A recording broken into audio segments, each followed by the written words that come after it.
मी प्राध्यापक doctor Abasu Shinde, academic counsellor, Indira Gandhi national open university अर्थात पुणे सेंटरवरून आपल्याशी संवाद साधित आहे. आपला subject principle of macro economics 2 अर्थात समष्टी किंवा स्थूल अर्थशास्त्राची तत्वे 2 या अंतर्गत BECC 134 हा कोर्स कोड आहे. त्याचबरोबर यातील ब्लॉक 2 च्या अंतर्गत GDP आणि दीर्घकालामध्ये किंमत पातळी, GDP आणि price level in short run and long run कशा पद्धतीचे असू शकते, त्या अनुषंगाने त्यातील युनिट 5 एकूण पुरवठा म्हणजेच ॲग्रिगेट सप्लाय, अर्थव्यवस्थेचा विचार करता उत्पादक आपलं उत्पादन करताना जो विक्रीसाठी ॲक्च्युली माल किंवा प्रोडक्शन आपल्याला देत असतो त्याला पुरवठा असं म्हटलं जातं. कोणत्याही उद्योग संस्थेने उत्पादन केलेल्या मालापैकी जो भाग विक्रीसाठी काढलेला आहे त्याला पुरवठा असं म्हटलं जातं. म्हणजेच एका बाजूला आपण म्हणू शकतो ज्याचं उत्पादन केलेलं आहे ते एकूण उत्पादन जास्त असू शकतं. पुरवठा असणारं हे निश्चित किंवा काही मर्यादित असू शकते. त्या अनुषंगानं एकूण पुरवठा वक्र याचा विचार करता ॲग्रिगेट सप्लाय किंवा सर्व वस्तूचं सर्व प्रकारचं उत्पादन कशा पद्धतीने विक्रीसाठी बाजारामध्ये येऊ शकतं या अंदाजाच्या अनुषंगानं GDPचा विचार करता एकूण GDP आपला त्याच्यावरती अवलंबून असू शकतो. कारण स्थूल राष्ट्रीय उत्पादन जरी आपलं विचारात घेतलं तरी त्याच्यातला विक्री योग्य माल जर आपण सनातन कालखंडात पाहिलं, पूर्वीच्या कालखंडात जर आपण पाहिलं तर पूर्वी उत्पादन असणारं हे कदाचित जास्त होतं किंवा जे आहे ते दिसायचं, परंतु विक्रीसाठी असणारं प्रोडक्शन हे खूप कमी असायचं. कारण बाजारीकरण आपण जे म्हणूया, विक्री मार्केटिंग करणं म्हणूया आपण, ते तितकंसं केलं जात नव्हतं. त्यामुळे एकूण GDP देखील कमी आपल्याला दिसायचं आणि एकूण उत्पादन देखील आपल्याला जे आहे त्यापेक्षाही आपल्याला विक्रीसाठी न आल्यामुळे त्याचं कॅल्क्युलेशन करताना समस्या येत होत्या. त्यामुळं एकूण उत्पादन आणि मूलभूत उत्पादनं जास्त होती. म्हणजे अन्नधान्याच्या उत्पादनामध्ये प्रायोरिटी दिली जायची किंवा उपभोगाच्याच वस्तूला प्रायोरिटी दिली जायची. आता आपण पाहतो वेगवेगळ्या पद्धतीचं उत्पादन हे मार्केटमध्ये आलेलं असतं. वस्तू आहे त्याच पद्धतीने सेवा देखील आपल्याला दिसत आहेत किंवा वेगवेगळ्या फॅसिलिटीज ज्या आहेत. एक्झाम्पलसाठी आपण म्हणूया ट्रान्सपोर्ट फॅसिलिटी असेल, एज्युकेशन फॅसिलिटीज असतील किंवा हेल्थ रिलेटेड फॅसिलिटीज असतील, बँकिंग रिलेटेड फॅसिलिटीज असतील, या सेवा देखील बाजारामध्ये आपण म्हणूया मोठ्या प्रमाणात आहेत. आणि दीर्घ कालावधीत स्वातंत्र्यानंतरच्या कालखंडामध्ये या सेवा क्षेत्राच्या अनुषंगाने देखील मोठ्या प्रमाणावर वाढ झालेली आहे. त्यामुळे GDPच्या अनुषंगाने केवळ ॲग्रिकल्चर गुड्स न विचारात घेता, केवळ इंडस्ट्रियल गुड्स न विचारात घेता आपण सर्व्हिस सेक्टरला देखील तितकंच महत्त्व आता स्वातंत्र्योत्तर कालखंडात आपण आता जास्त देत असल्याला दिसून येतं. त्यामुळे GDP हा सर्व्हिस सेक्टरचा जास्त प्रमाणात वाढलेला आहे. जो पूर्वी अगदी 15% आसपास होता तो आता 55%, 60% पर्यंत वाढू पाहत आहे. म्हणजे एकूण GDP मधला सर्व्हिस सेक्टरचा जो शेअर्स आहे, हिस्सा आहे, तो वाढलेला आपल्याला दिसतो. त्याच्यामुळे एकूण कॅल्क्युलेशन करताना GDP आणि त्याच्या प्राइस लेवलच्या अनुषंगाने अल्पकाळ आणि दीर्घकाळामध्ये कशा पद्धतीचं असू शकेल त्या अनुषंगाने ॲग्रिगेट सप्लाय जे आहे ते दर्शवलेलं आपल्याला दिसून येतं. त्यामुळे एकूण पुरवठा किंवा ॲग्रिगेट सप्लायमध्ये स्थूल अर्थशास्त्रामध्ये एकूण पुरवठा, शास्त्रीय आणि केन्सियन पुरवठा किंवा एकूण पुरवठा वक्र या अनुषंगाने देखील aggregate supply in macro economics, classical and Keynesian aggregate supply curve जो आहे तो दर्शवलेला आहे. अल्प कालावधीत एकूण पुरवठा, दीर्घ काळात एकूण पुरवठा, मध्यम काळामध्ये एकूण पुरवठा तो कशा पद्धतीचा असू शकेल, मध्यम काळातला एकूण पुरवठा वक्र जो आहे त्याचा उतार कशा पद्धतीचा आहे, मध्यम काळातले एकूण पुरवठा वक्र याच्यामध्ये असणारी स्थिती ही कशा पद्धतीने असू शकते किंवा त्याच्यात कोणत्या पद्धतीचे बदल असू शकतात ते त्या ठिकाणी निदर्शनास येतील. Aggregate supply in macro economics, classical and Keynesian aggregate supply curve किंवा aggregate supply curve in the short run and aggregate supply curve in the long run, aggregate supply curve in the medium run किंवा slope of medium run aggregate supply curve and 15 the medium run aggregate supply curve हा कशा पद्धतीचा आहे आणि या अनुषंगाने कन्क्लुजनकडे आपण तशा पद्धतीने येऊ शकतो. इंट्रोडक्टरी पार्टच्या अनुषंगाने किंवा एकूणच असणारी स्थिती याचा विचार करता तो कशा पद्धतीने डायव्हर्ट होऊ शकतो किंवा त्याची एकूण स्थिती काय असेल ते आपण पाहू शकतो. स्थूल अर्थशास्त्रामध्ये एकूण पुरवठा शास्त्रीय आणि केन्सियन दृष्टिकोनातूनच विचारात घेतला जाऊ शकतो किंवा तसं अनुभवायला येतो. याचं मेन पर्पज किंवा ऑब्जेक्टिव्ह आपण जर पाहिलं तर एकूण पुरवठा वक्र हा या संकल्पनेतील फरक हा सूक्ष्म अर्थशास्त्र आणि स्थूल अर्थशास्त्र या अनुषंगाने दिसतो. किंमत आउटपुट किंवा प्रतिसाद वक्र जर आपण स्पष्ट करा या अनुषंगाने विचार केला तर शास्त्रीय आणि मूलभूत फरकामध्ये फरक हा दिसून येतो. त्याचबरोबर केन्सियन एएस वक्राच्या उतार आणि स्थितीमागील कारणे हे देखील आपल्याला सुस्पष्टपणे दिसू शकतात. शॉर्ट रन, मीडियम रन आणि लॉंग रन मध्ये एएस वक्रमध्ये फरक पडलेला दिसतो. त्याचबरोबर एकूण पुरवठा वक्र किंवा एकूण मागणी वक्र हा कशा पद्धतीने बदलतो, त्यातली किंमत आउटपुटचा प्रतिसाद वक्र कशा स्पष्ट होतो, शास्त्रीय आणि मूलभूत फरकामुळे कशा पद्धतीने फरक करता येतो किंवा एएस वक्र हा केन्सियन मध्ये आहे आणि केन्सियन एएस वक्राच्या उतार आणि स्थिती मागील कारणे ही देखील आपल्याला विचारात घेता येऊ शकतात. शॉर्ट रन, मीडियम रन आणि लॉंग रन मध्ये एएस वक्रामध्ये फरक आहे किंवा तो फरक कशा पद्धतीने किती प्रमाणात असू शकतो तो अल्पकाळात आणि दीर्घकाळात सुस्पष्टपणे जाणवतो. इंट्रोडक्टरी किंवा एकूण पुरवठा, फर्मचा पुरवठा वक्र हा एक फर्म वेगवेगळ्या किमतीवर पुरवठा करेल किंवा उत्पादन करेल अशी कमाल मात्रा ते दर्शवते. फर्मद्वारे पुरवलेले प्रमाण हे इनपुट व्यतिरिक्त बाजाराच्या संरचनेवर अवलंबून असते आणि आउटपुट किमती काही कंपन्या या पूर्णपणे स्पर्धात्मक बाजारपेठेत कार्यरत असतात. याच स्पर्धात्मक स्थितीच्या अनुषंगाने एकूण फर्मचा पुरवठा वक्र हा एक फर्म वेगवेगळ्या किमतीवर पुरवठा करेल किंवा उत्पादन करेल अशी कमाल मात्रा ते दर्शवते.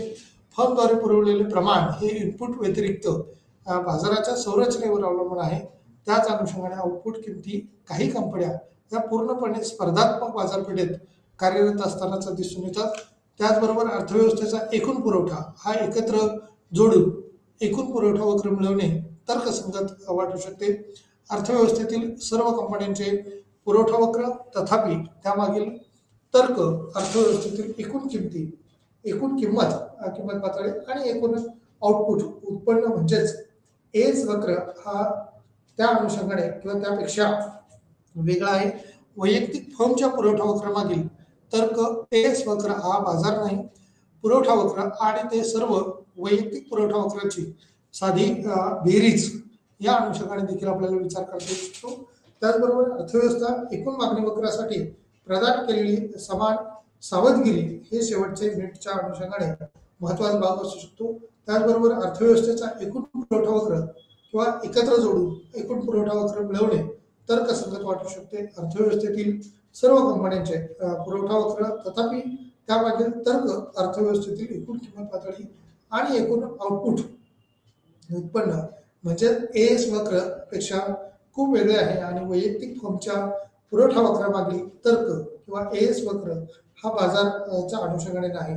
पुरवठा वक्र आणि ते सर्व वैयक्तिक पुरवठा वक्राची साधी बेरीज हे देखील करता येऊ शकत नाही. त्यामुळे एकूण मागणी वक्र साठी प्रदान केलेली समान सावधगिरी हे शेवटच्या युनिटच्या अनुषंगाने किंवा त्या भागात त्याचं कव्हर होईल. अर्थव्यवस्था एकूण पुरवठादार हा तर्कसंगत किंवा त्या अनुषंगाने आपण म्हणूया अर्थव्यवस्थेतील कंपन्यांचे पुरवठा वक्र कशा पद्धतीचे असतील, एएस वक्र कसा असेल, म्हणजेच त्याचा आउटपुट किंवा उत्पन्न जे आहे म्हणजेच ते कितीने बदल होऊ शकतो किंवा पेक्षा खूप वेगळे आहे का, कारण पर्सनल लेवलचा जो फर्म आहे पुरवठा वक्रामागील तर्क हा सुद्धा विचारात घ्यावा लागतो. शास्त्रीय आणि केन्सियन एकूण पुरवठा वक्र आउटपुटच्या निर्धारावर आम्ही शास्त्रीय आणि केन्सियन मताबद्दल चर्चा केली. त्याच अनुषंगाने 133 जो BECC कोड त्या अनुषंगाने असणारा सब्जेक्ट त्याच्यामध्ये युनिट 4च्या मध्ये मॅक्रो इकॉनॉमिक्स 1 मध्ये याची तत्व जे आहेत ते पाहिलेले आहेत. शास्त्रीय अर्थशास्त्राच्या अनुषंगाने असे मत किंवा एक सर्वांमध्ये असं सांगितलेलं आहे की कंपन्यांमध्ये संसाधने ही पूर्णपणे कार्यरत आहेत आणि त्यामुळे उत्पादन युनिट त्यांच्या पूर्ण क्षमतेने काम करत आहे. जिथं मॅक्रो इकॉनॉमिक्समध्ये आपण अशा गृहीतकाचा विचार करतो किंवा काही संदर्भ आपण विचारात घेतो त्यावेळेला त्याची पूर्ण क्षमता किंवा त्याची कॅपॅसिटी जेवढी आहे तेवढ्या पद्धतीनं जर वापर झाला तर निश्चितपणे फायदा होऊ शकतो. त्यामुळे मॅक्रो इकॉनॉमिक्स मध्ये एखाद्या उद्योगधंदा किंवा जी काय आपण ॲग्रिकल्चर बनवूया पाहिजे तर सर्व्हिस सेक्टरची जेवढी कपॅसिटी आहे तेवढा कपॅसिटीच्या अनुषंगाने म्हणजे शेतीची उत्पादकता किंवा त्या जमिनीची उत्पादकता ही त्याच्यातल्या वेगवेगळ्या घटकांवर अवलंबून असते आणि ते घटक वापरल्यानंतर किती उत्पादन येऊ शकतं किंवा एखादी मशिनरी जाईल त्याच्यातून येणारं प्रोडक्शन कसं असू शकतं त्या अनुषंगाने देखील हा भाग महत्त्वाचा ठरू शकतो. त्यामुळे संसाधनाचा पूर्णपणे वापर करणं त्यामुळे उत्पादन युनिट त्यांच्या पूर्ण क्षमतेने काम करत आहे किंवा नाही हे दिसून येईल. त्याचबरोबर जर आपण आउटपुट पातळीचा केला तर असे दिसून येऊ शकतं किंवा स्पष्ट होतं शास्त्रीयदृष्ट्या अर्थव्यवस्थेत नेहमी सर्व उपलब्ध संसाधनाच्या पूर्ण रोजगार स्तरावर कार्यकर्ते केन्सियन दृष्टिकोनातून अर्थव्यवस्थेने जास्त क्षमतेचे निरीक्षण केले आहे जे असू शकते किंवा अधिक उत्पादनासाठी आणि साध्य करण्यासाठी जास्त मागणी असल्यास त्याचा वापर होऊ शकतो का. उच्च उत्पादन पातळी आम्ही किंमत पातळी पाहिल्यास शास्त्रीय दृष्ट्या देखील आउटपुट स्तरावर कोणत्याही हालचालीशिवाय किंमत बदल होतील का किंवा केन्सियन दृष्टिकोनानुसार किमतीतील बदल आउटपुट जो आहे तो पातळी कशा पद्धतीने राहू शकेल या अनुषंगाने देखील याच्यात विचार केलेला आपल्याला दिसून येतो. त्याचबरोबर या एकूण पुरवठा वक्र जो थोडक्यात या ठिकाणी दर्शवलेला आहे त्याच अनुषंगाने अल्पकालीन वक्र हा केन्सियन एस वक्र एस वक्र आहे या ठिकाणी सॉरी क्षैतिज लंब किंवा क्षैतिज लंब असणारा म्हणजेच अक्षाला तो समांतर आहे किंवा वाय किंवा ओ वाय अक्षाला समांतर असणार दिसून येतो. त्यामुळं कितीही मालाची मागणी केली जाईल असे फर्म कडून पुरवठा करतील आणि विद्यमान किंमत पातळी जी त्यावेळेला त्या ठिकाणी असणारी बाजारपेठेतली किंमत पातळी आहे ती अंतर्निहित किंवा कल्पना ही अल्पावधीत अर्थव्यवस्थेच्या हातात जादा क्षमता भांडवल किंवा त्या संदर्भातले घटक जे आहेत ते निर्माण करू शकतील. त्यामुळे एकूण पुरवठा वक्र हा थोडक्यात अल्पकालीन वक्र केन्सियन एस वक्र हा त्या ठिकाणी दर्शवलेला दिसून येतो. कितीही मालाची मागणी केली जाईल किंवा त्या ठिकाणचा पुरवठा कशा पद्धतीचा होईल त्या अनुषंगाने एकूण पुरवठा वक्र हा दिसून येऊ शकतो. याचाच अर्थ असा होतो की अर्थव्यवस्थेत उत्पादनाचे घटक हे आहेत किंवा वर्तमान पातळीच्या उत्पादनासाठी आवश्यक नाहीत आणि बेरोजगारीची जी समस्या आहे आता मॅक्रो इकॉनॉमिक्स मधला अत्यंत महत्त्वाचे दोन प्रश्न असतात. एक म्हणजे पूर्ण रोजगार प्रस्थापित करणं आणि किंवा अनएम्प्लॉयबिलिटी जे आहे अनएम्प्लॉयमेंट त्याच्यावर ओव्हरकम करणं किंवा कमी करण्याच्या दृष्टीने सरकारने प्रयत्न करणं म्हणजे अनएम्प्लॉयमेंटची संख्या बेरोजगारांची संख्या आहे ती कमी केली तर पूर्ण रोजगाराची संख्या ही वाढलेली आपल्याला दिसून येते. तशा पद्धतीनं प्राइस इक्विलिब्रियम देखील किंवा किंमत स्थैर्य प्रस्थापित करणं आणि मग इकॉनॉमिक स्टॅबिलिटी आपण म्हणूया आर्थिक स्थैर्य प्रस्थापित करणं हे कोणत्याही देशाच्या अर्थव्यवस्थेचं प्रमुख विकासाच्या दृष्टीने महत्त्वाचं उद्दिष्ट असतं. ह्या विकासाच्याच उद्दिष्टाच्या अनुषंगाने बेरोजगारी असणं कंपन्या किंवा त्या ठिकाणचे मजूर त्यांना त्या ठिकाणी जर काम मिळालं तर त्या कामाच्या अनुषंगाने होणारं उत्पादन ह्या अर्थव्यवस्थेमध्ये विक्री केलं जाईल किंवा बाजारपेठेमध्ये विक्री केलं जाईल आणि याच बाजारपेठेतून मिळालेला जो काही मोबदला असेल तो मोबदला पुन्हा उद्योजकांना उत्पादकांना उत्पादन घेण्यासाठी प्रेरणा प्रोत्साहन मिळू शकतं. मग उत्पादनाच्या चारही घटकांना मग भूमी श्रम भांडवल आणि संयोजक यांना मागणी वाढेल आणि त्यामुळे एकूणच अर्थव्यवस्था जी आहे ती चक्रीय गतीने किंवा चक्रा पद्धतीनं फिरत राहील. त्याचा बेरोजगारीच्या अनुषंगाने होणारा परिणाम हा त्यांना सध्याच्या मजुरीच्या दराने हा बदल झालेला दिसेल किंवा अर्थव्यवस्था एक सुस्थितीला पोहोचल्याचं आपण म्हणू शकतो. त्याचबरोबर कंपन्या त्याची क्षमतापेक्षा कमी काम करत आहेत त्यामुळे अधिक उत्पादनासाठी अतिरिक्त खर्च कमी असण्याची शक्यता आहे. याच अनुषंगाने अशा परिस्थितीत एकूण किंमत पातळीमध्ये कोणतीही किंवा फारच कमी वाढ होणार नाही किंवा त्या अनुषंगाने फार बदल होणार नाही. या दृष्टीनं म्हणजे अल्पकाळ आणि दीर्घकाळ अल्पकाळात आपल्याला फारसा बदल करता येत नाही मग तो राज्य पातळीवर असो किंवा देश पातळीवर असो.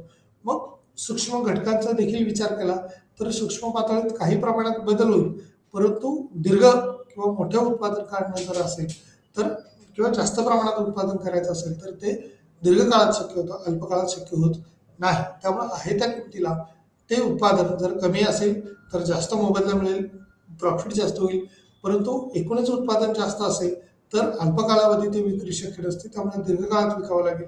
आणि विकावं लागेल in the sense of supply, आपण म्हणूया बाजारपेठेतला पुरवठा जो आहे तो आपल्याला वाढवावा लागेल. त्यामुळे बेरोजगारी असल्यामुळे कंपन्यांना तेवढे मजूर हे मिळू शकतात किंवा त्यांना सध्याच्या मजुरीच्या दराने हवे आहे किंवा कंपन्या क्षमतेपेक्षा कमी काम करत आहेत. त्यामुळे अधिक उत्पादनासाठी अतिरिक्त खर्च हा कमी असण्याची शक्यता आहे आणि अशा परिस्थितीत एकूण किंमत पातळीमध्ये कोणतीही किंवा फारच कमी वाढ होणार नाही. या अनुषंगाने देखील याच्यातला बदल हा प्रामुख्याने दिसून येतो. त्याचबरोबर प्राइस लेवल जे आहे ते आपली कॉन्स्टंट असताना किंवा पी हा कॉन्स्टंट दर्शवलेला आहे आणि एस हा आउटपुट उत्पादनाच्या अनुषंगाने, म्हणजे उत्पादन कितीही बदल झाला, वाढला असेल किंवा घटला असेल तरी देखील प्राइस लेवल ही स्टेबल आहे. म्हणजे अल्पकाळामध्ये किमती हा फारशा बदलत नाहीत. अल्पकाळात किंमत ही स्थिर ठेवलेली असते पुरवठादाराने आणि त्या अनुषंगाने जास्तीत जास्त माल विकण्याचा त्याचा जो आहे तो माणूस म्हणूया किंवा त्याची एक कन्सेप्ट आपण म्हणूया, त्या अनुषंगाने संकल्पना असते की जास्तीत जास्त कसा पुरवठा करता येईल. प्राइस लेवलमध्ये कोणत्याही प्रकारचा बदल केला जात नाही. त्यामुळे OX किंवा OI वरती जे प्राइस लाईन दाखवलेलं आहे OI वरती ती कॉन्स्टंट दाखवलेला आहे आणि OX चा आउटपुट जो आहे तो स्लोप आहे तसा किंवा एका बाजूला ही समांतर रेषा झालेली आपल्याला दिसून येते. म्हणजेच OX अक्ष जर आपण या ठिकाणी विचारात घेतला, OX किंवा आउटपुट उत्पादन जे आहे, इन्कम जे आहे त्या अनुषंगाने AS ही रेषा समांतर झालेली आपल्याला या ठिकाणी दिसून येते. त्याचबरोबर या अनुषंगाने ज्या वेळेला कंपनीच्या उत्पादनाची सरासरी किंमत ही बदलत नाही असं गृहीत धरलेलं आहे. जिथं आउटपुट पातळी ही बदलते किंवा उत्पादन होण्याचा सप्लाय जो आहे तो पुरवठा करण्यास इच्छुक आहे. विद्यमान किंमत स्तरावर मागणी केली आहे किंवा त्या अनुषंगाने बदल झालेला आहे. एस वक्र हे क्षितिज असण्याची शक्यता आहे. मंदीच्या काळात जेव्हा अर्थव्यवस्थेतील एकूण उत्पादन हे कमी होत असते किंवा त्या अनुषंगाने बदलत असतं, त्याचबरोबर किंमत मात्र ती आहे तीच किंवा कॉन्स्टंट राहिलेली दिसते. त्याच विद्यमान किंमत स्तरावर मागणी केली जाते. एस वक्र हा क्षितिज लंब किंवा असण्याची काही शक्यता आहे. त्यामुळे मंदीच्या काळात जेव्हा अर्थव्यवस्थेतील एकूण उत्पादन हे कमी असते किंवा कमी होईल त्या अनुषंगाने देखील बदल झालेले दिसतील. लांबमध्ये किंवा एकूण पुरवठा वक्र हा शास्त्रीय अर्थशास्त्रज्ञाच्या मते एस वक्र हा अनुलंब आहे हे सूचित करते किंवा उत्पादनाची पूर्ण रोजगार पातळी आहे. शास्त्रीय किंवा एस वक्र वर आधारित आहेत. कामगार बाजार समतोल आहे असे गृहीत धरून पूर्ण रोजगार कामगार शक्ती काही क्षेत्रात हे उत्पादकांना जास्त मागणी असल्यास ते वाढवतात. त्यांच्या उत्पादनाची किंमत अधिक गुंतवणूक करण्याची योजना आहे. त्याचबरोबर अधिक मशिनरी आहेत. उत्पादनाच्या घटकापासून दूर हलवण्याचा प्रयत्न किंवा त्या अनुषंगाने असणारा दुष्परिणाम त्या पद्धतीने दिसून येऊ शकतो. त्यामुळे लांबामध्ये किंवा एकूण पुरवठा वक्र हा कशा पद्धतीचा असेल, किती प्रमाणात बदलेल, त्या अनुषंगाने शास्त्रीय त्याला आधार आपण म्हणूया एस वक्र हा दर्शवलेला आपल्याला दिसून येतोय. त्यामुळे कमी मागणी क्षेत्र ते उच्च मागणी क्षेत्र या अनुषंगाने जर आपण विचार केला तर मालाची मागणी ही जास्त असेल आणि सेवा वस्तू आणि सेवाच्या अनुषंगाने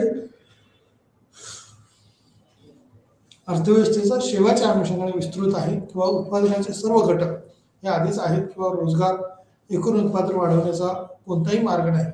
त्याचा परिणाम हा झालेला दिसेल. किंमत वाढली तर पुरवठा वाढणार नाही या अनुषंगाने देखील काही भाग हा विचारात घेतलेला आहे.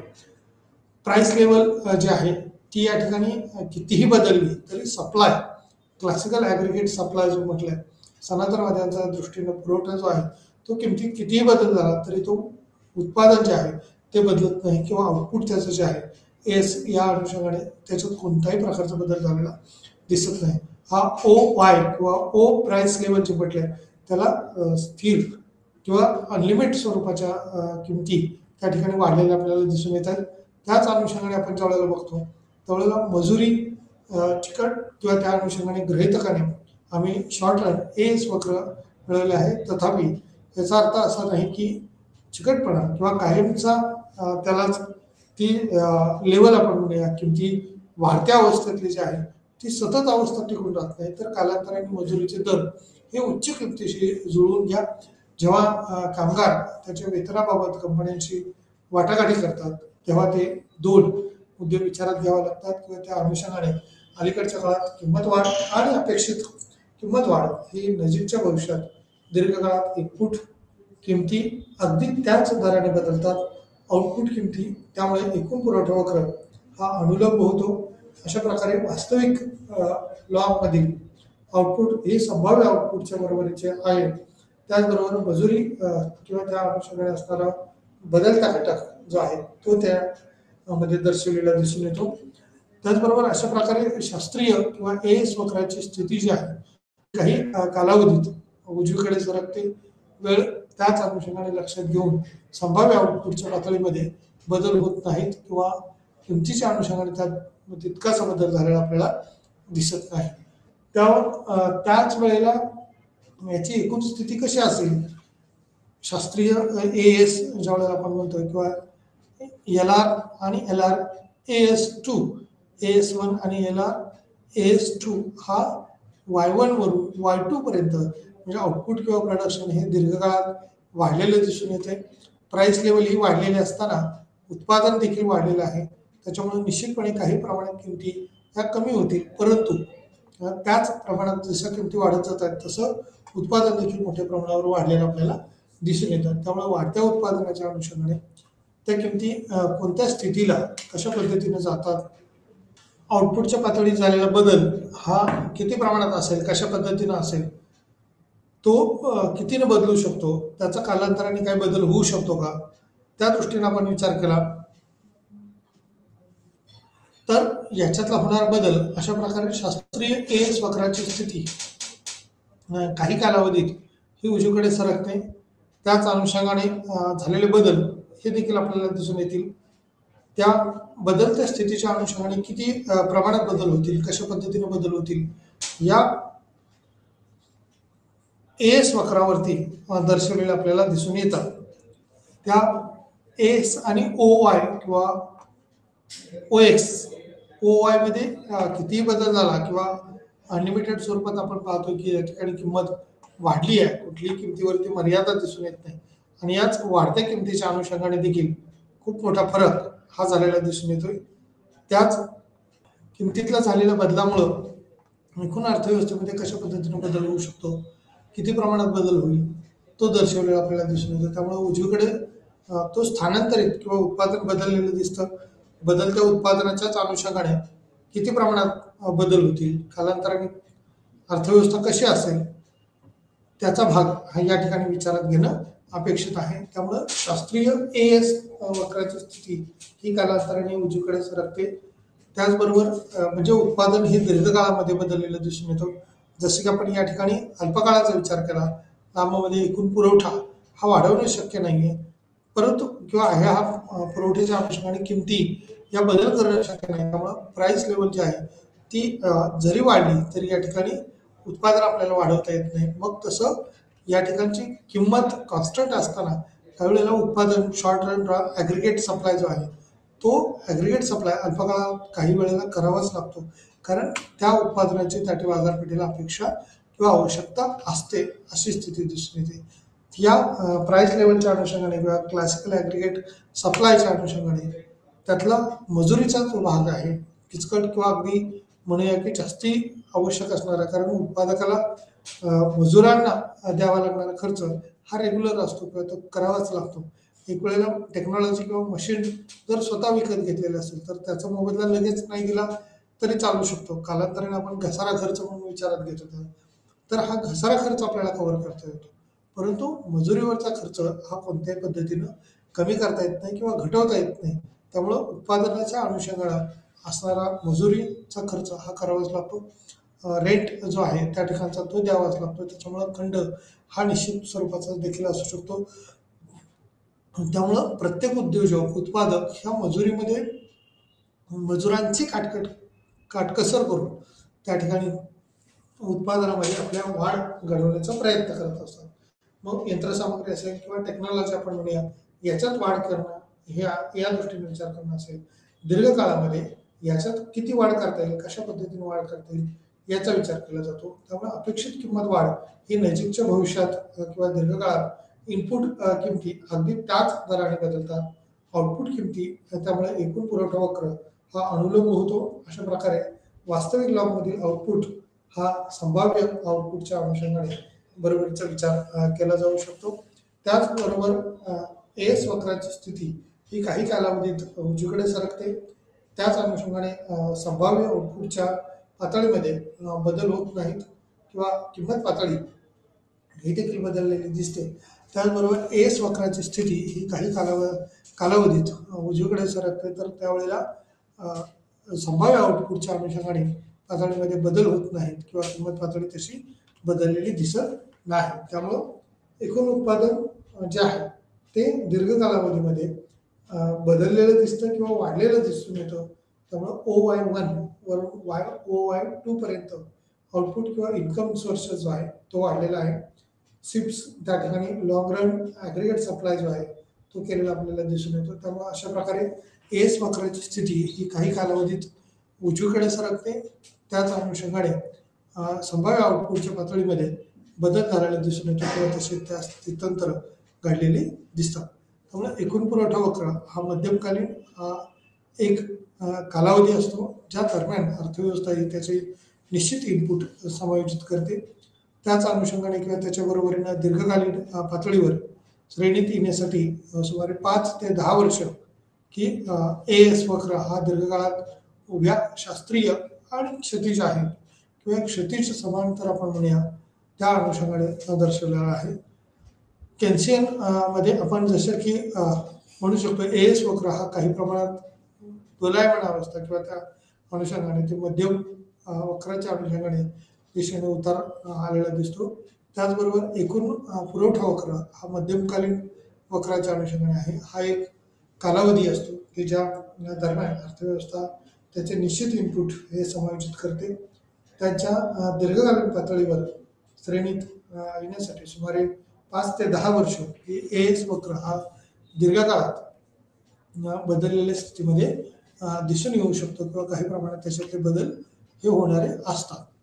या ठिकाणी ABCD अशा पद्धतीने medium run aggregate supply curve जो आहे तो म्हणजे या ठिकाणी मध्यमकालीन पुरवठा वक्र एकूण पुरवठा वक्र म्हटलं आहे. मध्यमकालीन एकूण पुरवठा वक्रात सुरुवातीच्या टप्प्यात म्हणजे अल्पकालावधीमध्ये AB पासून असणारा तो BCD अशापर्यंत पुरवठा हा वाढलेला दिसून येतो किंवा या पुरवठ्याला असणारी किंमत सुरुवातीच्या टप्प्यामध्ये अल्पकालावधीची कमी किंमत होती किंवा मर्यादित किंमत आपण म्हणूया ती किंमत वाढून बदललेली दिसते. परंतु दीर्घकालात देखील काही मर्यादेपर्यंत म्हणजे C पर्यंत त्या ठिकाणी किमती वाढलेले दिसतात. OYC त्याचबरोबर D या ठिकाणाला आपल्याला हा वक्र समांतर पातळीला पोहोचलेला दिसतोय जो OIच्या समांतर झालेला आहे. त्याच्यामुळे medium run aggregate supply curve जो आहे त्याला काही मर्यादा हे निश्चितपणे आहेत. त्यामुळे प्राइस लेवल जी आहे ती कॉन्स्टंट राहणार नाही, ती बदललेली असेल. परंतु कितीही किंमत बदलली तरी उत्पादन मात्र काही मर्यादेपर्यंत करता येतं. त्या मर्यादेपेक्षा जास्त उत्पादन हे करता येत नाही किंवा त्याला काही मर्यादा आलेली दिसून येतात.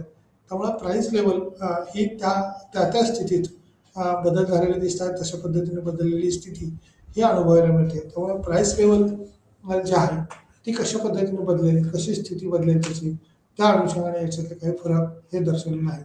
क्षैतिज किंवा एस वक्राची केन्सियन स्थिती आणि त्या अनुषंगाने शास्त्रीय स्थिती हे अनुलंब किंवा एस वक्र अपवाद आहेत.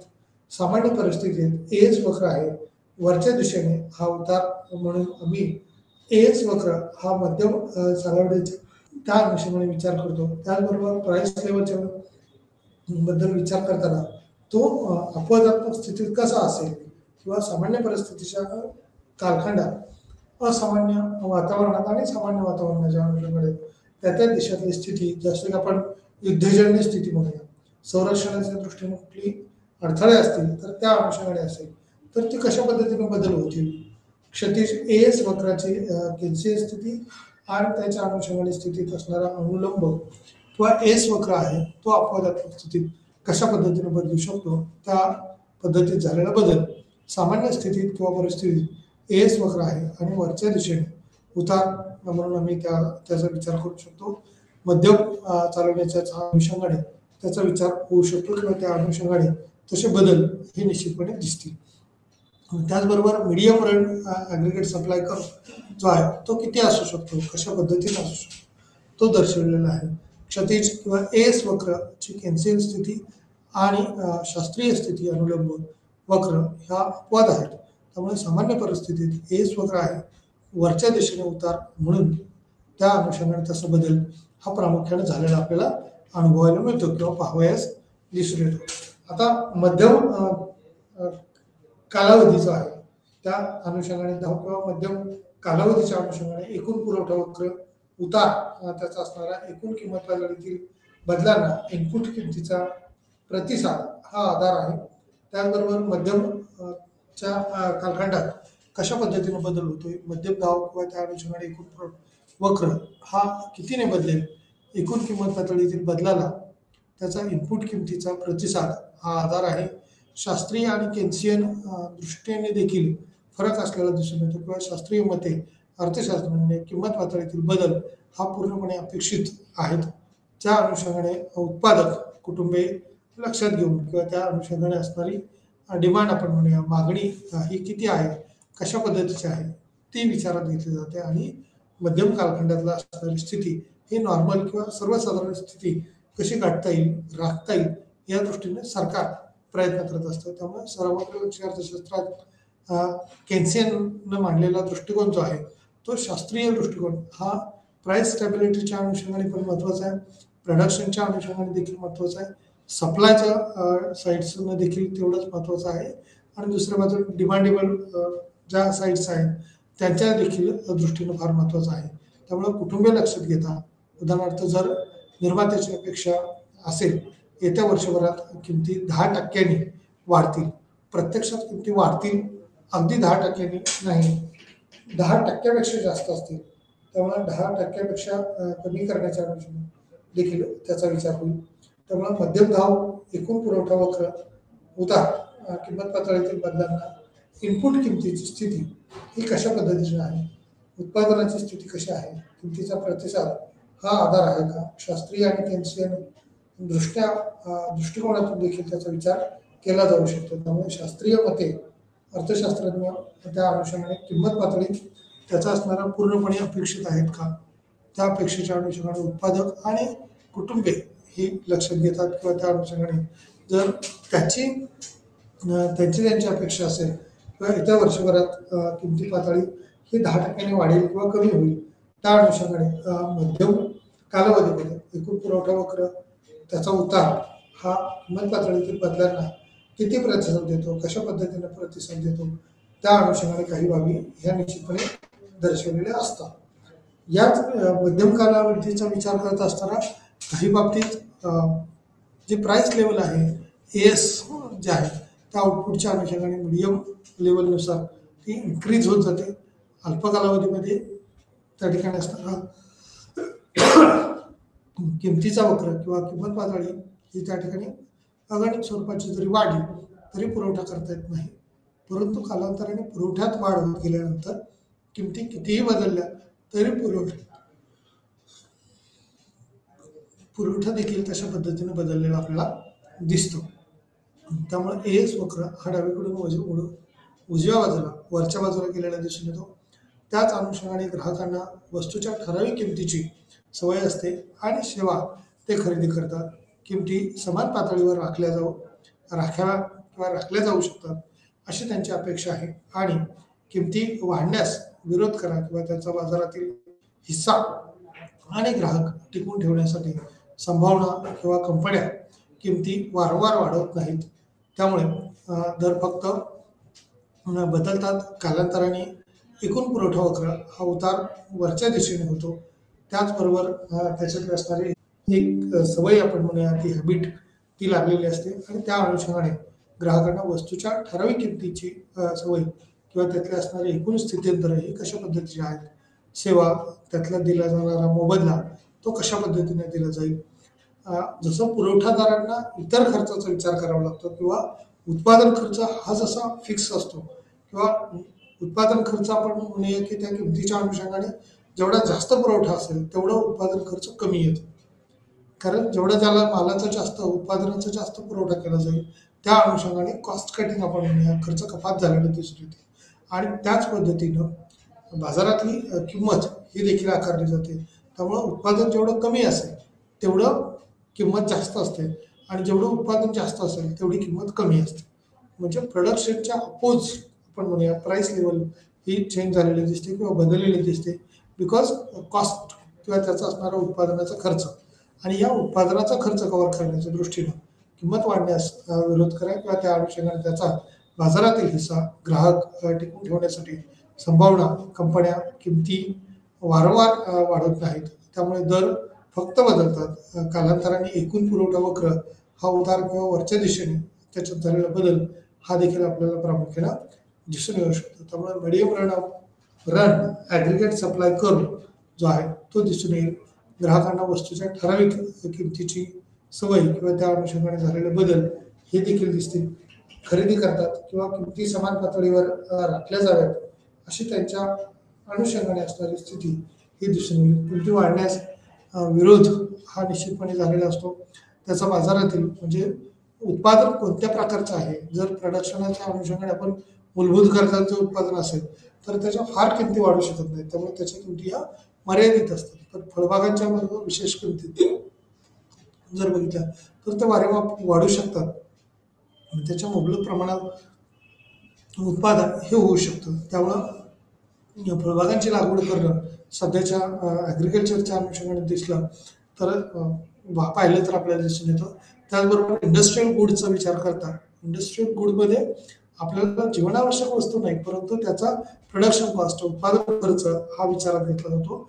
दुसरी बाजू की त्याचा कॉम्पिटिटर किंवा स्पर्धक जो आहे तो कशा पद्धतीचा आहे त्याचा देखील विचार घ्यावा लागतो. त्यामुळे मिळणारा नफा हा किती प्रमाणात आहे कशा पद्धतीचा आहे त्या संदर्भातला भाग हा विचारात घेतला जातो.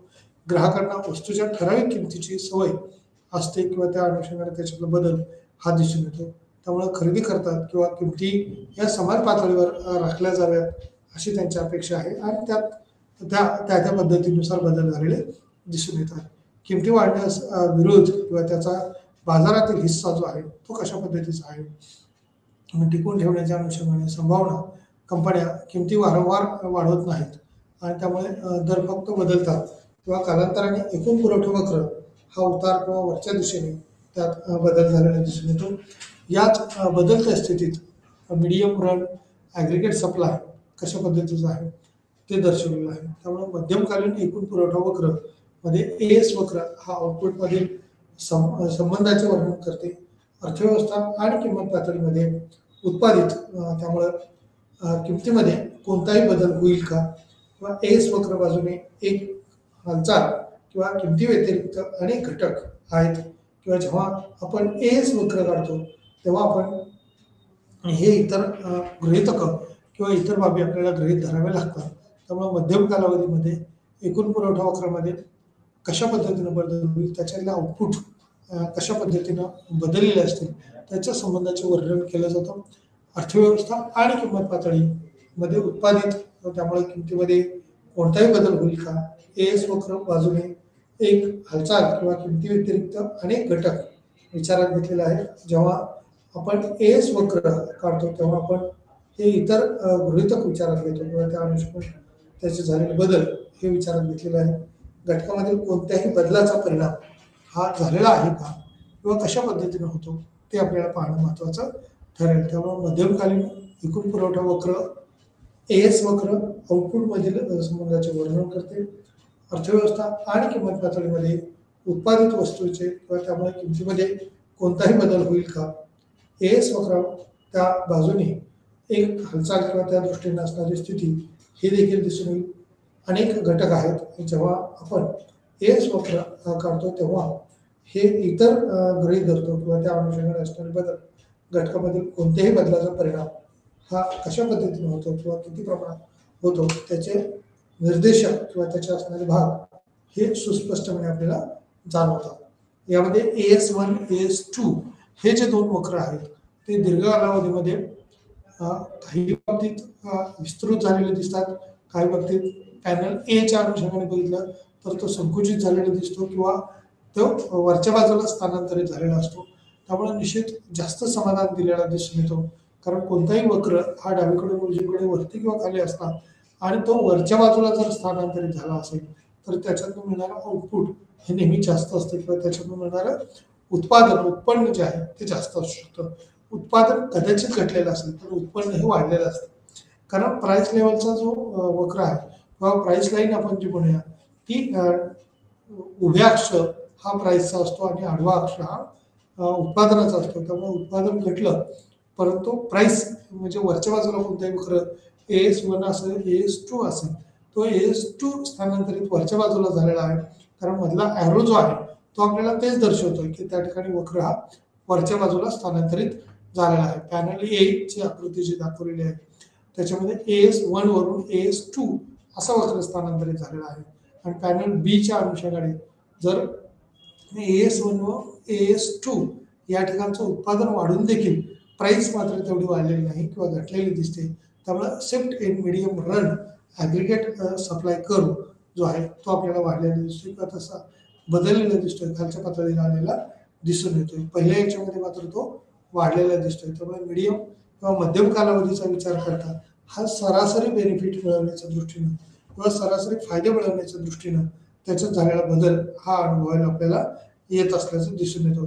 त्याचबरोबर या सरासरी मिळणाऱ्या बेनिफिटच्या अनुषंगाने तो किती प्रमाणात मिळू शकेल, कशा पद्धतीने मिळू शकेल, त्याच्यावरती उद्योग व्यवसाय हा किती दीर्घकाळ चालू शकतो हे अवलंबून असू शकतं. त्यामुळं एकूण उत्पादन हे कमी चालेल किंवा जास्त चालेल, कशा पद्धतीने चालेल ते त्या ठिकाणी दर्शवलेलं आहे. त्याचबरोबर AS2 AS1 या वक्राच्या AS1 आणि AS2 च्या अनुषंगाने देखील आउटपुट किंवा इन्कम हा दर्शवलेला आहे. त्याचबरोबर आउटपुटच्या अनुषंगाने आउटपुट किंवा इन्कमच्या पातळीच्या अनुषंगाने झालेले बदल स्थित्यंतर हे देखील आपल्याला प्रभावीपणे मांडता येऊ शकतात किंवा shift in medium run aggregate supply curve जो आहे तो दर्शवलेला आहे. तो प्राइस लेवलच्या अनुषंगाने बदललेला आपल्याला दिसून येईल.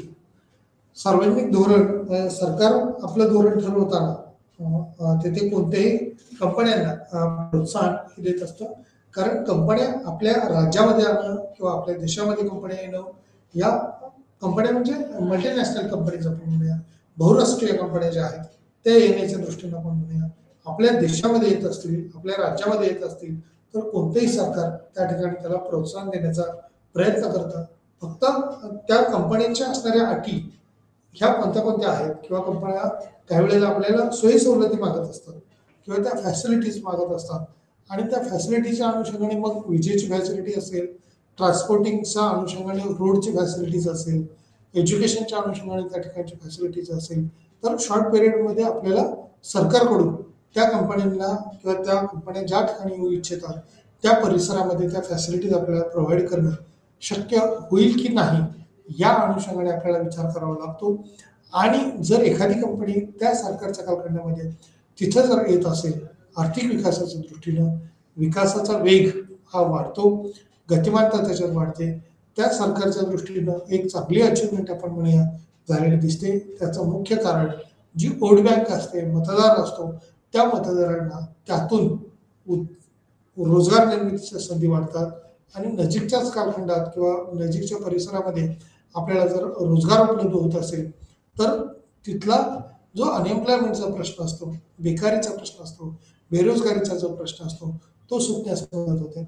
याच बेरोजगारी किंवा बेकारीच्या प्रश्नामुळे अर्थव्यवस्थेला गती किंवा चालना मिळते आणि त्यामुळेच तिथला एकूण जे सरकार असेल म्हणजे देशातला असो, राज्यातला असो किंवा त्या एरियाच्या अनुषंगाने आपण म्हणूया, हे उद्योजकाच्या दृष्टीने उद्योजकांना प्रोत्साहन देणारे असतात. कारण उद्योजकांकडे मोठ्या प्रमाणावर भांडवल असतं, त्यांनी मोठ्या उत्पादनाची रिस्क घेतलेली असते, मोठ्या प्रमाणावर उत्पादन करण्याच्या अनुषंगाने मजूर उपलब्ध व्हावेत. म्हणून जे आपला भारत जागतिक पातळीचा जर बघितलं तर क्रमवारीत नंबर 1चा देश आहे, जिथं आपल्याकडे लोकसंख्या सर्वात जास्त आहे किंवा लोकसंख्येबद्दल भारताचा क्रमांक 1 सध्या तरी आपण म्हणूया आलेला आहे, जो अगदी सुरुवातीला पाठीमाग आपण पाहत होतो 2 नंबरला होता, चीन आपल्या पुढे होतं. आणि लोकसंख्या जास्त असल्यामुळं निश्चितपणे या ठिकाणी लेबर किंवा कामगार जे आहेत ते मोठ्या प्रमाणावर मिळतील, वर्कर्स मोठ्या प्रमाणावर मिळतील. आणि सेकंड सिच्युएशन, उद्योगधंद्यामध्ये तयार झालेला माल किंवा प्रोडक्शन जे आहे ते देखील प्रोडक्शन कुठेतरी बाजारपेठेत विकायचं असतं. आणि या बाजारपेठेत विक्रीसाठी निश्चितपणे जर लोकसंख्या जास्त असेल, मोठी लोकसंख्या असेल, तर त्याच्यासाठीचीच जवळची बाजारपेठ उपलब्ध, म्हणजे भारतात लोकसंख्या जास्त असल्यामुळं लोकांची मागणी हे त्या उत्पादनासाठी, उद्योजकासाठी येत असल्यामुळं बाजारपेठेचं ठिकाण म्हणून देखील किंवा अल्प दरामध्ये मजुराची उपलब्धता होईल या दृष्टीने देखील भारताला मोठी संधी आपण म्हणूया, किंवा भारतात मोठी संधी उद्योजकांना असल्याची दिसून येते. त्यामुळे अनेक उद्योजक हे भारतात किंवा मल्टीनॅशनल कंपन्या ह्या भारतात आलेले दिसतात, भारतातून उद्योग व्यवसाय करत असलेले दिसून येतात. म्हणजे आंतरराष्ट्रीय पातळीवर कंपन्या भारतात येतात आणि त्यामुळे भारताचा विकास व्हायला मदत होते, त्या कंपन्यांचाही विकास होतो. त्यामुळे त्यांना मिळालेलं प्रोत्साहन कंपन्यांसाठी कर कपात करणं किंवा पायाभूत सुविधावर जास्त सरकारी खर्च हा निर्मित असतो, की जसे की रस्ते, वीज पुरवठा, दळणवळण अशा प्रोत्साहनामुळे कंपन्यांच्या उत्पादनाची किंमत ही वाढत असते किंवा त्या अनुषंगाने कंपन्या आपली डिमांड करत असतात.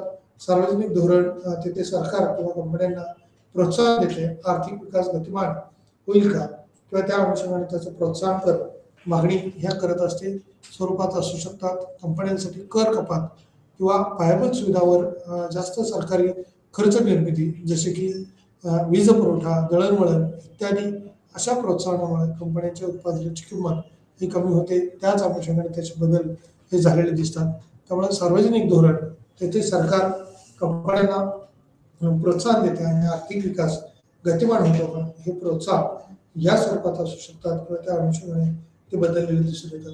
कंपन्यांसाठी कर कपात किंवा पायाभूत सुविधावर जास्त सरकारी खर्च निर्मिती या अनुषंगाने देखील महत्त्वाचा भाग येऊ शकतो. त्यामुळे वीज पुरवठा, दळणवळण इत्यादी बरोबरच प्रोत्साहनामुळे किंवा कंपन्यांच्या उत्पादनाची स्थिती विचारात घेता सार्वजनिक स्थितीत हे बदल कसे होतील त्या अनुषंगाने देखील भाग महत्त्वाचा आहे. सार्वजनिक धोरण तिथे सरकार कंपन्यांना प्रोत्साहन देते, आर्थिक विकास गतिमान होतो.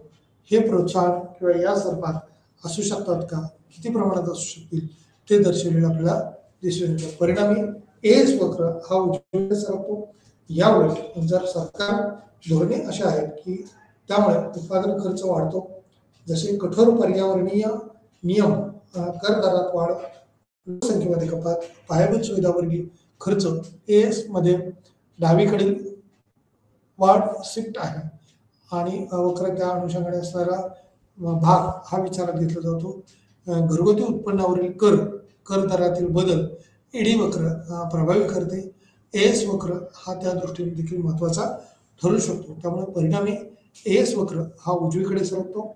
याउलट जर सरकार त्याची धोरणे अशी किंवा निश्चित अशी विचारात घेत असताना काही बाबतीत त्यात बदल होतील, त्यामुळे उत्पादन खर्च वाढतो. जर कठोर पर्यावरणीय नियम आणि कर दरात लोकांमध्ये जर बदल झाला त्या अनुषंगाने, तर कपात तिचं धोरण ते देखील राबवलं जातं. त्यामुळे पायाभूत सुविधावरील खर्च एस वक्रामध्ये बदल झालेला दिसून येतो. वाढ शिफ्ट किंवा त्या अनुषंगाने तिथली स्थित्यंतर ही घडून आलेली आपल्याला पाहायला मिळतात. त्याचबरोबर परिणामी मागणीतली स्थित्यंतर कशी असतील किंवा मागणीच्या बाजूने विचार करताना स्थिती ही वेगवेगळी असू शकते. त्यामुळं अर्थव्यवस्थेतले असणारे एकूण घटकातले बदल हा जर थोडक्यात आपण आढाव्याच्या अनुषंगाने पाहिला तर एकूण पुरवठादार हा आपला पुरवठा कशा पद्धतीने करेल किंवा सप्लाय साईड ज्या वेळेला आपण पाहतो त्यावेळेला या सप्लायच्या अनुषंगाने एकूण पुरवठा एकत्र जोडून वक्र मिळवतो किंवा त्या अनुषंगाने तर्कसंगत असू शकतो किंवा तर्कसंगत स्थिती असेल. अर्थव्यवस्थेतील सर्व कंपन्यांचा पुरवठा तथा त्यामागील तर्क, अर्थव्यवस्थेतील एकूण किंमत पातळी आणि आउटपुट किंवा त्यातलं असणारं उत्पन्न पातळी ही कशा पद्धतीने आहे एएसच्या अनुषंगाने दर्शवलेली आहे. त्याचबरोबर वैयक्तिक फर्मच्या पुरवठा वक्रामागील तर्क हा देखील विचारात घेतलेला असतो. एएस वक्र हा बाजार नाही, पुरवठा वक्र आणि ते सर्व वैयक्तिक पुरवठा वक्राचे साधी बेरीज नाही किंवा अर्थव्यवस्था एकूण मागणी वक्र साठी प्रदान केलेली आहे. त्याच अनुषंगाने सावधगिरी शेवटचे युनिट किंवा त्या अनुषंगाने दर्शवलेला भाग आपल्याला दिसून येतो. शास्त्रीय आणि केन्सियन थेअरीच्या अनुषंगाने एकूण पुरवठा वक्र आउटपुटच्या निर्धारावर हा निश्चित केलेला असतो किंवा एकूण उत्पादन किती मिळेल त्या बाबतीत दर्शवलेला आहे.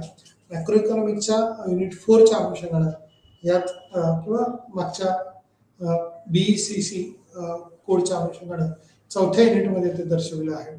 सर्व कंपन्यांमध्ये असणारी संसाधने ही पूर्णपणे कार्यरत आहेत का आणि ती वापरली जात आहेत का त्या दृष्टीने किंवा त्यामुळे उत्पादन युनिट त्यांच्या पूर्ण क्षमतेने काय करू शकतात, कशा पद्धतीने त्याच्यात बदल होतील ते शास्त्रीय दृष्टीनं पाहणं किंवा माहिती करणं हे महत्त्वाचं ठरेल. शास्त्रीय आणि केन्सियन एकूण पुरवठा वक्र आउटपुटच्या निर्धारावर हे निश्चित केलेले असतात.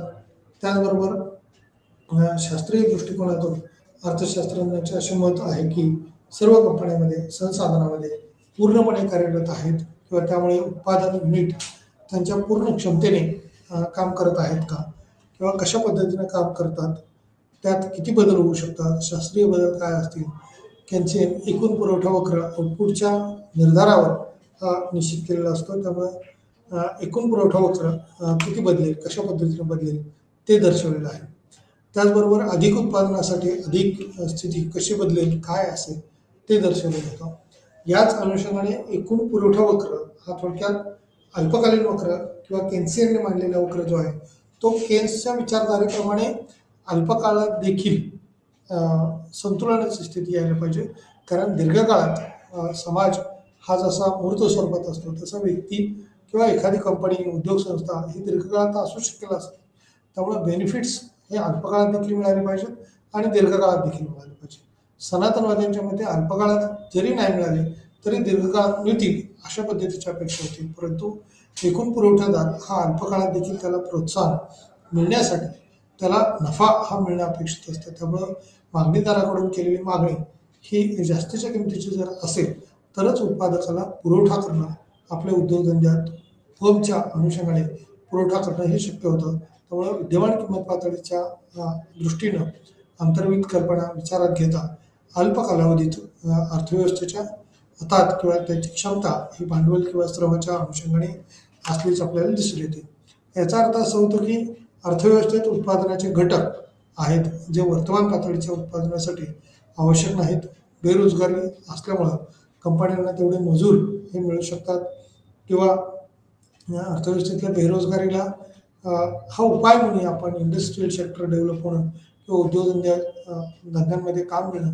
त्यामुळे कंपन्यांची क्षमता ही कमी काम करत आहेत आणि त्यामुळे अधिक उत्पादनासाठी अतिरिक्त खर्च करणं ह्या दृष्टीने देखील असण्याची शक्यता किंवा त्याची क्षमता ही वापरण्याच्या दृष्टीने प्रयत्न केल्याचं आपल्याला दिसून येते.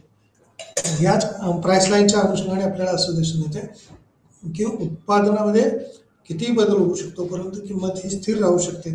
काही पुरवठा वेळेला किंवा काही पुरवठादाराच्या वेळेला पुरवठा किंमत ही निश्चित असते, ती बदलत नाही. कालांतराने उत्पादनात जशा पद्धतीने वाढ होत जाते तशा पद्धतीने उत्पादन विक्रीसाठी दीर्घकाळात वाढवलं जातं परंतु किंमत मात्र तेवढीच ठेवली जाते. अल्पकालावधी जसं म्हटलं जातं मध्यम कालावधीच्या दृष्टीने वेगळं दिसून येतं आणि दीर्घ कालावधीच्या दृष्टीने देखील आपल्याला वेगळी स्थिती दिसून येते. त्यामुळे त्याचा आधार आपण त्याच्या उत्पादनाची किंमत अधिक गुंतवणूक करण्याच्या दृष्टीनं योजना किंवा प्लॅनिंग केलं जातं. त्याच्या अनुषंगाने मशिनरीज अधिक साहित्य उत्पादनाच्या घटकापासून दूर ठेवण्याच्या दृष्टीनं प्रयत्न होतो. कमी मागणी क्षेत्र ते उच्च मागणी क्षेत्र, पण जर मालाची मागणी जास्त असेल आणि सेवा अर्थव्यवस्था किंवा विस्तृत आहे आणि उत्पादनाचे सर्व घटक आधीच्या दृष्टीने विचारात घेतलेले असतील तर रोजगार एकूण उत्पादन वाढवण्याचा कोणताही मार्ग त्या अनुषंगाने दिसत नाही किंवा त्यांचा परिणाम होईल किंवा किंमत वाढली तर पुरवठा वाढणार नाही या अनुषंगाने देखील बदल दिसून येतो. या अनुषंगाने किमतीत कितीही बदल झाला तर काही वस्तूंच्या बाबतीत उत्पादन हे वाढत नाही किंवा बदलत नाही. त्याची स्थिती क्लासिकल ॲग्रिगेट सप्लाय म्हणजे सनातनींच्या अनुषंगाने तेवढाच उत्पादनाचा पुरवठा हा स्थिर ठेवलेला दिसतो किंवा कॉन्स्टंट असलेला आहे. त्याच प्राईस लेवलमध्ये मोठ्या प्रमाणावर बदल झालेले दिसतात. त्यामुळे मजुरीचा अपेक्षित असणारा दर त्यांनी गृहीत धरलेली स्थिती शॉर्ट रनमध्ये किंवा अल्पकालावधीमध्ये एस वक्र मिळवलं. तथापि याचा अर्थ असा नाही की त्या अनुषंगाने कायमचा टिकतो किंवा कालांतराने मजुरीचे दर हे उच्च किमतीशी जुळवून घ्यावे लागतात. जेव्हा कामगार त्यांच्या वेतनाबाबत कंपन्यांशी वाटाघाटी करतात तेव्हा ते दोन मुद्दे विचारात घ्या किंवा अलीकडच्या काळात किंमत वाढ आणि अपेक्षित किंमत वाढ हे नजीकच्या भविष्यात दीर्घकाळात इनपुट त्या अनुषंगाने किमती अगदी त्याच दराने बदलतात किंवा त्या अनुषंगाने स्थापन होतात. आउटपुट किमती आणि त्यामुळं एकूण पुरवठा वक्र अनुलंब होतो किंवा अशा प्रकारे दिसून येतो. वास्तविक ब्लॉकमधील आउटपुट हे संभाव्य आउटपुटच्या बरोबरीचं आहे किंवा त्या अनुषंगाने दिसून येणारा भाग आहे. अशा प्रकारे शास्त्रीय किंवा AS वक्राची स्थिती हे झालेली दिसून येते. स्थानांतर हे उत्पादनाच्या अनुषंगाने LR AS1 आणि LR AS2 Y1 Y2 आउटपुटच्या अनुषंगाने किंवा इन्कमच्या अनुषंगाने त्यात बदल झालेला दिसतो. Shift in long run aggregate supply curve तो कशा पद्धतीने बदललेला आहे, तो किती प्रमाणात बदललेला आहे, त्या दृष्टीने देखील प्राइस लाईन मोठ्या प्रमाणात बदलत असताना त्या ठिकाणी उत्पादन जरी वाढलं तरी वाढत्या उत्पादनाला किंमत देखील वाढवून मिळते. त्याचा बेनिफिट्स हा निश्चितपणे झालेला आपल्याला दिसून येतो. त्यामुळे एकूण पुरवठा वक्र हा मध्यमकालीन किंवा काही कालावधीच्या अनुषंगाने त्याच्यातलं भांडवल त्याच्या दीर्घकालीन पातळीत हा बदल झालेला दर्शवतो. 5 ते 10 वर्षामध्ये याच्यात श्रेणीतील योग्य सुमारे 5 ते 10 वर्षात असे बदल होतात. दीर्घकाळात उभ्या आणि क्षैतिज आहे का किंवा त्या अनुषंगाने होणारे बदल हे AS वक्र आहे किंवा त्याचं प्रमाण हे दर्शवणारे आपल्याला दिसून येतात. त्यामुळं AB या अल्प कालावधीत आणि CD या दीर्घ कालावधीचा विचार करता उत्पन्नात बदल झालेला दिसतो. त्याचबरोबर किमतीमध्ये देखील बदल झालेला दिसतो. किंमत ही वाढलेली दिसून येते. त्यामुळं अल्प कालावधीत आणि दीर्घ कालावधीत ज्या पद्धतीने किमतीत बदल होतात त्याच पद्धतीने उत्पादनात देखील वाढ झालेली आपल्याला अनुभवायला मिळते आणि त्याचा फायदा निश्चित उत्पादकाला होतो, अर्थव्यवस्थेला फायदा होतोय असं म्हणायला हरकत नाही. कारण भूमी, श्रम, भांडवल आणि संयोजन या उत्पादनाच्या चारही घटकांना रोजगार निर्मिती यामुळं होत असते. त्यामुळं मध्यम कालावधीचा जर आपण विचारात घेतला तर पुरवठा वक्र किंवा त्याचा उतार हा किंमत पातळी जरी बदलांना इनपुट किमतीचा प्रतिसाद हा कशा पद्धतीने आहे किंवा किती प्रमाणात आहे तो विचारात घ्यावा लागतो. त्याचबरोबर केन्शियन दृष्ट्यामधील शास्त्रीय मते किंवा अर्थशास्त्रज्ञ त्याच्या किमती झालेला बदल हा पूर्णपणे अपेक्षित आहेत. त्याचबरोबर उत्पादक आणि कुटुंबे हे देखील विचारात घेतली जातात. उत्पादक जर निर्मात्यांची किंवा अपेक्षा असेल येत्या वर्षभरात किमती 10% वाढतील, प्रत्यक्षात किमती वाढतील का आणि त्या अनुषंगाने 10% त्यात झालेले बदल हे कशा पद्धतीचे असतील तर ते त्या ठिकाणी दिसून येईल किंवा तशा अनुषंगाने आपल्याला पाहता येऊ शकतील. याच अनुषंगाने पुरवठादार आपला पुरवठा कशा पद्धतीने करतो तो मॅक्रो इकॉनॉमिक्समधील एकूण पुरवठा हा वक्र पुरवठ्यापेक्षा वेगळा आहे आणि सूक्ष्म अर्थशास्त्रामध्ये कारण उत्पादन ही जास्त असू शकतं, ॲक्च्युअली पुरवठा हा त्यातला काही हिस्सा किंवा कमी असू शकतो.